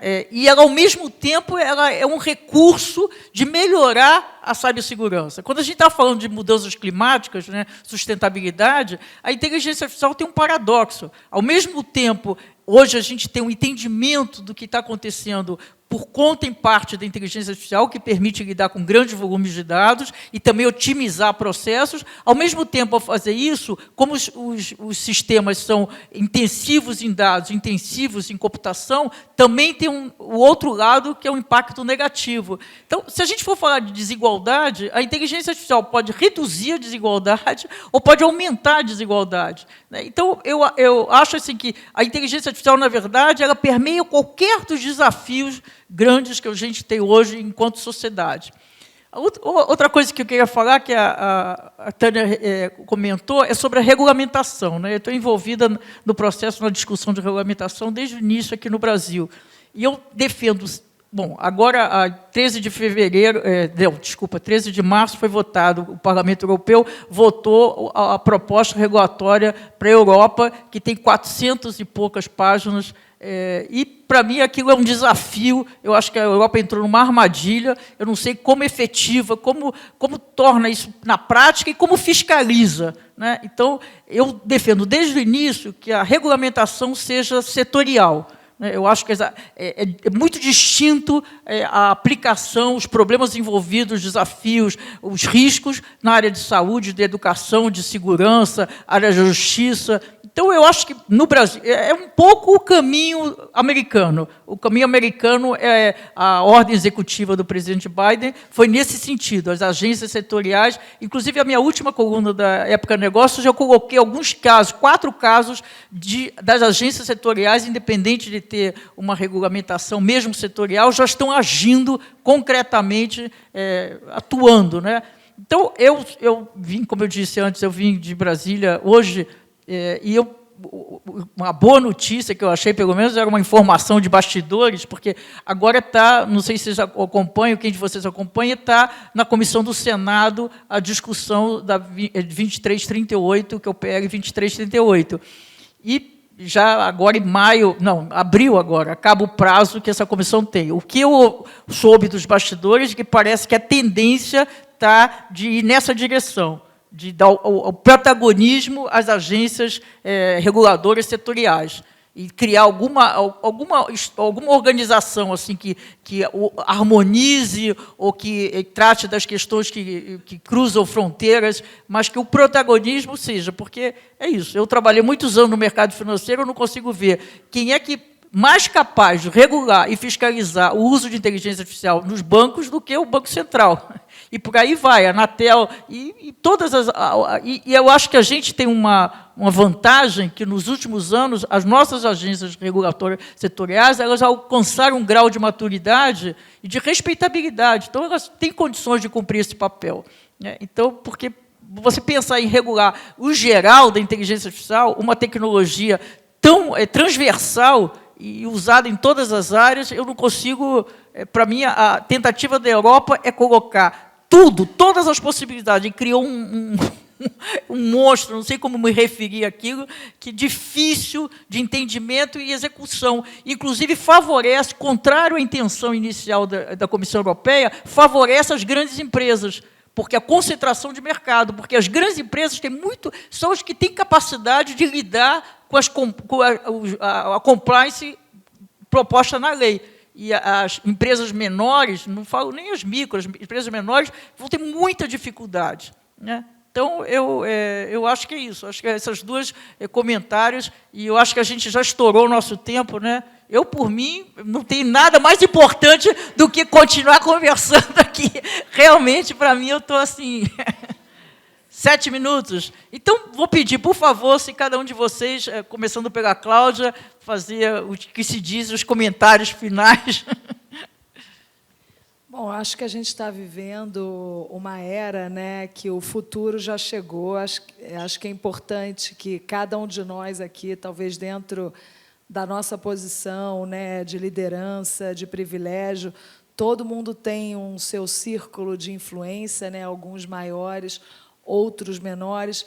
Então, como é que a gente amplifica e educa um pouco melhor, né, da importância da transformação que todas essas tecnologias exponenciais, incluindo a inteligência artificial, com um protagonismo muito grande, vão permitir, né? É uma combinação de tecnologia, de processos e de pessoas, né?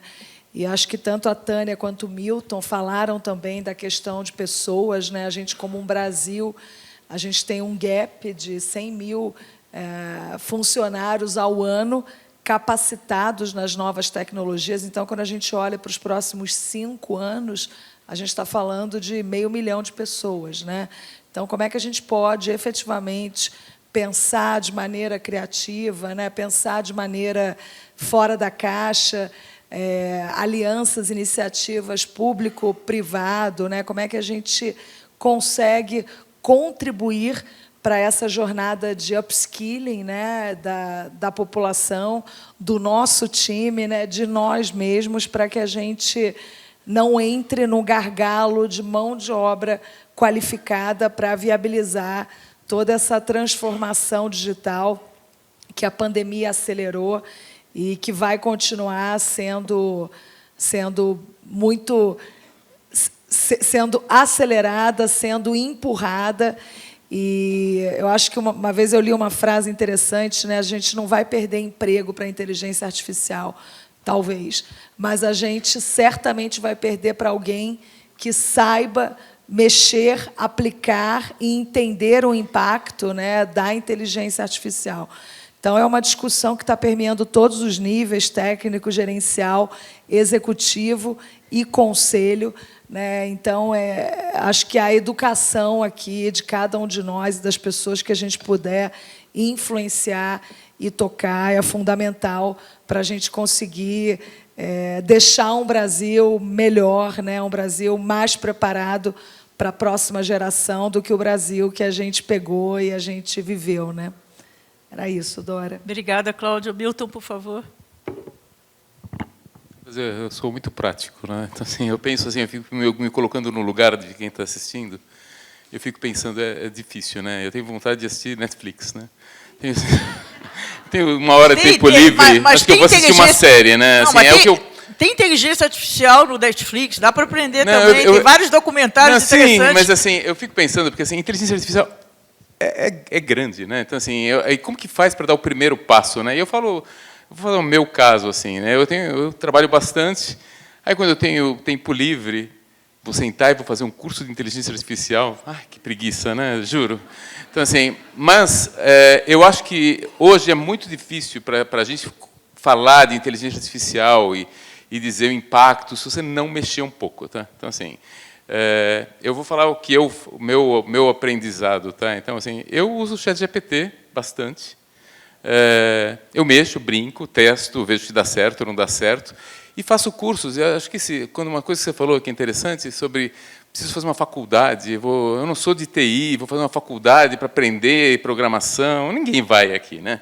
Então, assim, claro, vai ter gente que vai, mas assim, a maioria das pessoas está buscando outras coisas. Então, assim, existe uma tendência de nanocursos, e cursos rápidos, e cursos de meia hora, de algo que eu possa ouvir no carro enquanto eu estou indo para o trabalho, né? Então, assim, a minha sugestão para quem está aqui na plateia assistindo, quer entrar nesse mundo, não tem 5 horas livres, não quer dedicar o feriado de Páscoa fazendo curso de inteligência artificial, é entrar e fazer esses cursos de 20 minutos, de meia hora, faz o primeiro, depois faz o segundo, mexe meia hora no ChatGPT e vai começar a entender. E aí, eventualmente, vocês vão ter interesse em fazer o segundo curso. Acho que o difícil é sempre aquela frase, né, o primeiro passo, né? Tem que dar o primeiro passo, e o primeiro passo não pode ser um curso de 50 horas, nem uma faculdade, né? O primeiro passo tem que ser uma leitura, um curso, escutar meia hora de podcast, entrar, mexer no ChatGPT. É assim que eu aprendi, eu acho que muita gente vai aprender, se beneficiar disso. É experimentação, né? A experimentação é fundamental. É experimentar. Aí você vai vendo, aí vão surgindo as suas dúvidas, aí você vai atrás de descobrir as suas dúvidas para você experimentar melhor. Obrigada, Milton, Tânia.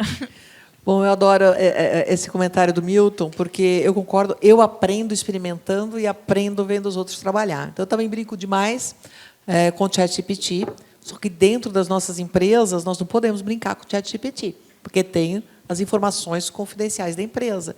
Então, a gente oferece toda uma estrutura para que vocês se beneficiem no ambiente corporativo da inteligência artificial, usando dados públicos, mas usando os dados da sua companhia, preservando o sigilo e confidencialidade dos dados da companhia.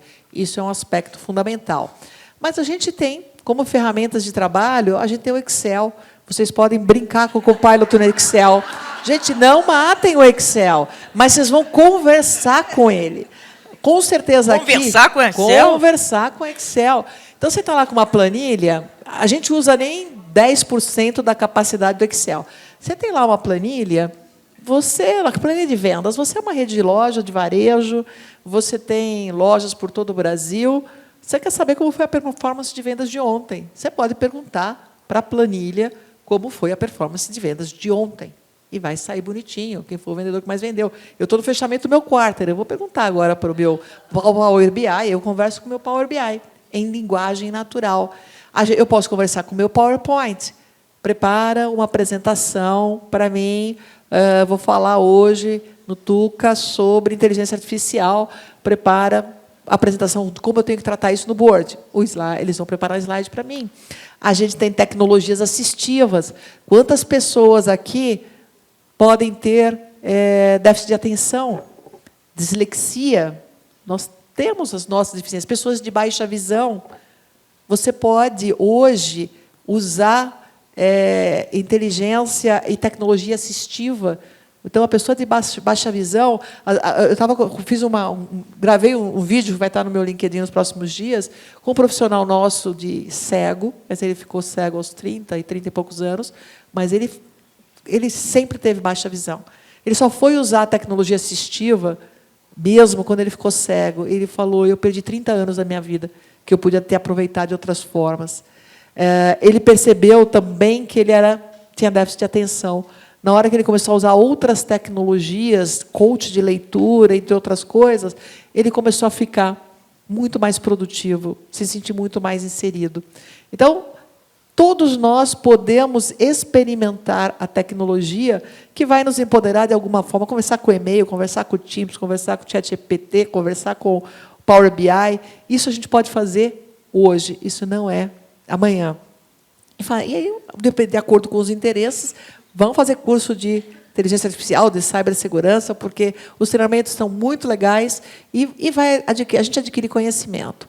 Agora, a mensagem para o final, eu vejo a adoção da tecnologia, o estágio da tecnologia hoje, com muito otimismo. A gente tem desafios no nosso mundo, na nossa sociedade, no nosso planeta, gigantescos. A gente fala dos Objetivos de Desenvolvimento Sustentável, mas nós estamos longe de entregar as respostas para os 17 ODS. A inteligência artificial ela pode nos ajudar, porque ela pode gerar mais emprego, ela pode gerar saúde para todos, ela pode gerar educação para todos, ela pode habilitar mais energia renovável, ela pode habilitar desenvolvimento econômico, ela pode proteger biomas e espécies. A gente só pode fazer isso hoje, coisa que eu não podia fazer há 5 anos, nem 10 anos.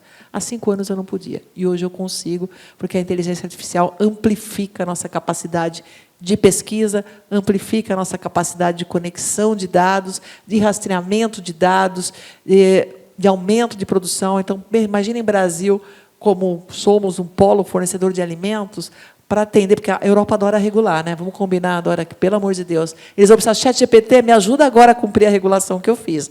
Só o ChatGPT vai ajudar os caras. Mas eles também criaram um monte de regulação ambiental, recentemente. Então, tem Pacto Verde, Pacto do Clima, regulatório de diretiva para fazer o relatório financeiro sobre impacto sustentável, regulatório para fazer o regulatório do relatório de sustentabilidade, e assim vai, né? O reporte do reporte do reporte, e a diretiva do reporte. Para a gente cumprir, imagina o Brasil como um órgão, como um país exportador, para você cumprir com todas aquelas regulações, é super complicado. Você tem que rastrear a sua capacidade, sua cadeia de fornecimento. A IA te ajuda, ela rastreia, ela certifica. Então, eu vejo o IA, hoje, como uma grande ferramenta para endereçar os grandes problemas de hoje da nossa humanidade. A gente só não pode perder do contexto a humanidade. Então, o humano no centro, o uso responsável, e, com certeza, a gente vai ter um planeta melhor. Obrigada. Boa finalização. Bom, eu estou falando uma coisinha. Como mediador, eu agradeço enormemente aos 3, mas agradeço mais ainda o privilégio de eu ter sido convidada para ser mediadora. Foi muito melhor do que a expectativa, não? Eles foram ótimos. Muito obrigada. Eu quero fazer as pazes com a Tânia, pelo amor de Deus. A minha filha falou assim, mãe, eu amo Excel. Antunes, a gente exportava e importava Excel direto, né? E eu fui presidente de uma empresa parceira Microsoft Dynamics, então, assim, pelo amor de Deus, gente. Bom, para a gente finalizar, a gente tem que fazer aquela foto, né, que a gente faz com os painelistas e com todos aqui. E, antes, eu queria chamar a Manu, porque ela tem um presente da Europa para os painelistas. Pode ser, Manu, agora?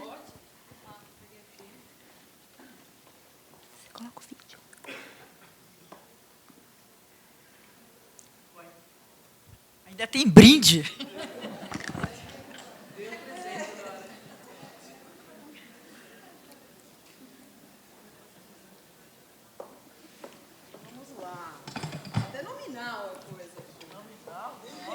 Gente, esse foi o vídeo das fotos que a gente fez essa semana. Foi super bonito. Ele vai ficar, acho que, randômico aqui.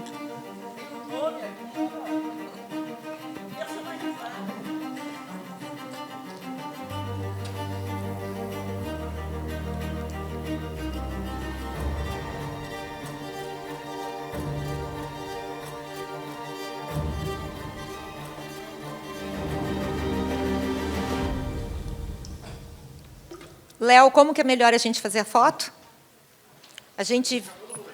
Todo mundo aqui?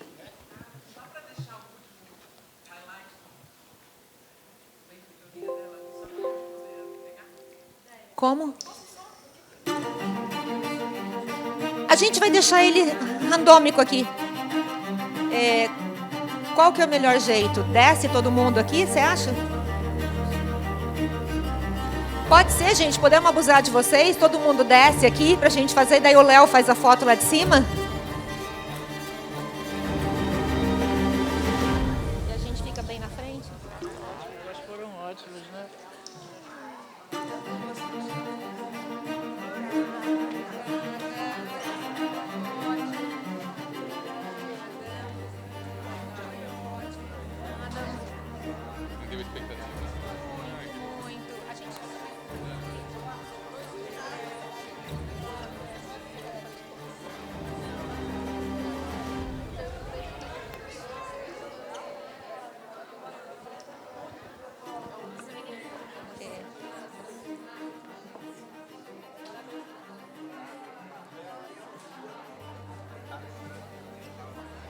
Gente, pode subir todo mundo aqui no palco, por favor.